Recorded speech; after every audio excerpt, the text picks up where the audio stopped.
El día que el diablo asedió Tlayacapan, escrita por Cofradías de Brujas.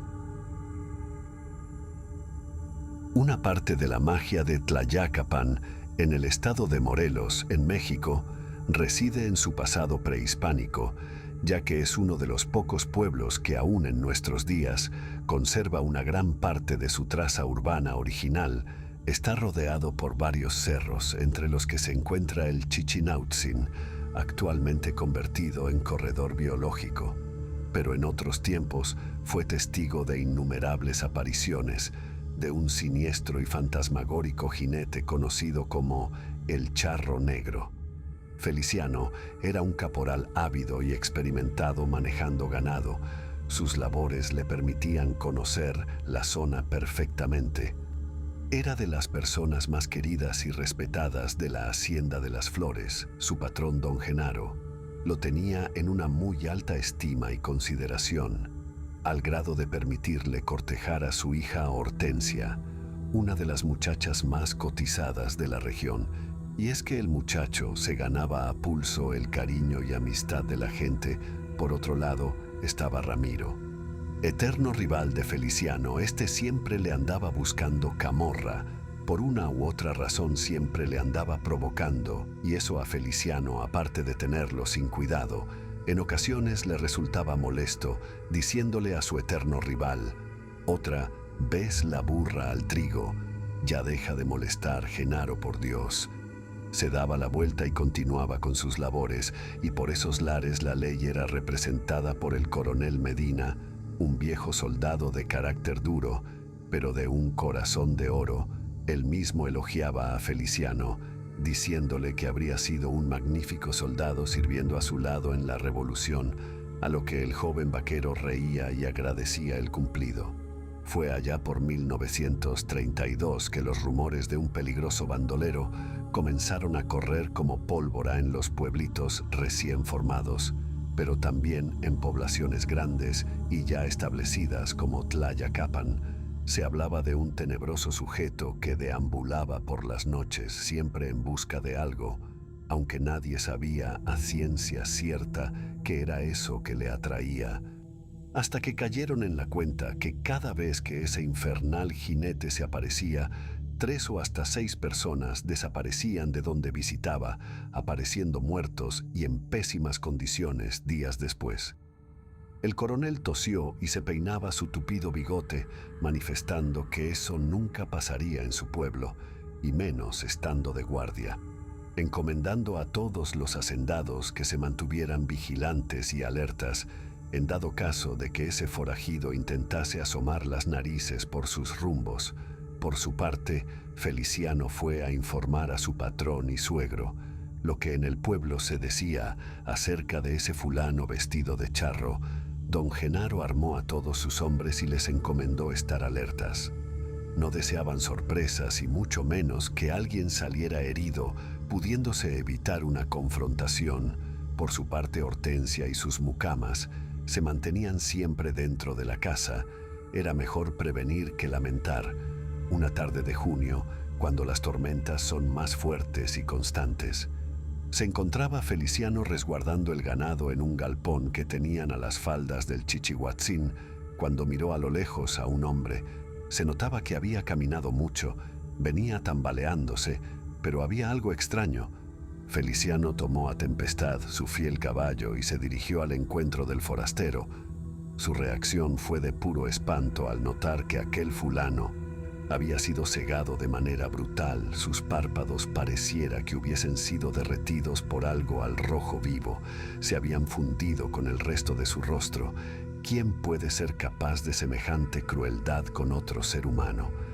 El hombre estaba agitado, había caminado kilómetros a ciegas sin tener nociones del tiempo o el espacio. Feliciano le sirvió una jícara con agua, mientras aquel extraño le contaba incoherencias. Decía que había visto al mismo diablo a los ojos, que se llevaba las almas de la gente que se topaba con él en el camino real. Él fue testigo de cómo arrastraba a un hombre su caballo y él estaban cubiertos en llamas, y cuando se dio cuenta que le miraba, con su látigo le golpeó el rostro y todo se le oscureció, y algo que dijo encendió las alertas del caporal: «Dispénseme su merced». Pero el señor que ese engendro se llevaba no era una mala persona como los otros. Por lo contrario, intentaba rescatar a su hija, pues ese desgraciado demonio de los infiernos se la estaba llevando. Dicho eso, el pobre hombre murió. Las cosas eran más complicadas de lo que le habían contado al coronel. Una vez que la tormenta amainó, el vaquero fue a informar al rancho. Don Genaro se imaginaba vagamente a qué se estaban enfrentando. Había oído historias de los revolucionarios acerca de una infernal presencia que se encargaba de cobrar las deudas de los hombres con el mismísimo Satanás. Pero hasta ese día imaginó que solamente se trataba de una leyenda. Hasta que llegó el día, unos jornaleros del ingenio observaron movimientos extraños por las noches. En las faldas del Chichihuatzin y con dirección al poblado, informaron a la brevedad al coronel, pero esa misma noche hubo una trifulca.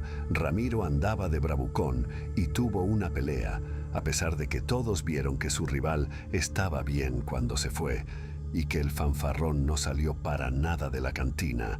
Fue detenido, pues hallaron al borracho muerto de una manera espantosa. Estaba todo torcido, como si de un trapo exprimido se tratase. Por increíble que parezca, Feliciano abogó por él. No pudo ser Ramiro, él es más pequeño que su enemigo. Quien hizo eso, sin ofender a mi compadre, fue alguien muy alto y con una fuerza aterradora. Ramiro agradeció a su antiguo rival el gesto y se puso a la orden. Y tenían razón. Encontraron más hombres asesinados de maneras inhumanas y espantosas, algunos con severas quemadas por todo el cuerpo, tal como el forastero que platicó con Feliciano antes de morir. El coronel organizó la acrodada para aprehender a ese asesino. Sin imaginarse con lo que se iban a encontrar, don Genaro insistió en que les acompañase el sacerdote del pueblo, y así don Fermín, el cura de la parroquia local, se unió a la patrulla, aunque nadie sabía el motivo. Sin embargo, el hacendado pidió al cura que les bendijera y los ungiera con aceite consagrado antes de partir, así con la bendición de Dios. Partieron a buscar al fantasmagórico forajido. El coronel avistó una figura extraña, subiendo por la ladera del cerro Chichihuatzin. Todos asusaron a los caballos para alcanzar al culpable de la muerte de tantas personas. Sin embargo, todos los caballos se pararon en seco ante el demoníaco ser que estaba frente a ellos, que aunque se vestía de hombre, era el diablo encarnado. Quedó mirando fijamente a sus perseguidores, y fue cuando don Genaro le dijo al cura que le lanzara el agua bendita encima. El monstruoso rugido que soltó el jinete del diablo espantó a todos los presentes. Luego se encendió en llamas, doliéndose por las heridas que le provocaba el agua sagrada. A pesar de que no hubo enfrentamiento, no había la menor duda. Aquellos hombres que el charro eliminó presentaba quemaduras severas. Lo que vieron los habitantes de Tlayacapán esa noche veraniega de 1932 no era humano en lo más mínimo. Esos valientes hicieron huir al diablo, y después de esa ocasión nunca se supo que el charro negro deambulara por las noches en ese lugar. Quizás no es una historia muy heroica, pero esos pobladores vieron la manera de espantar al mismo Satanás de sus tierras.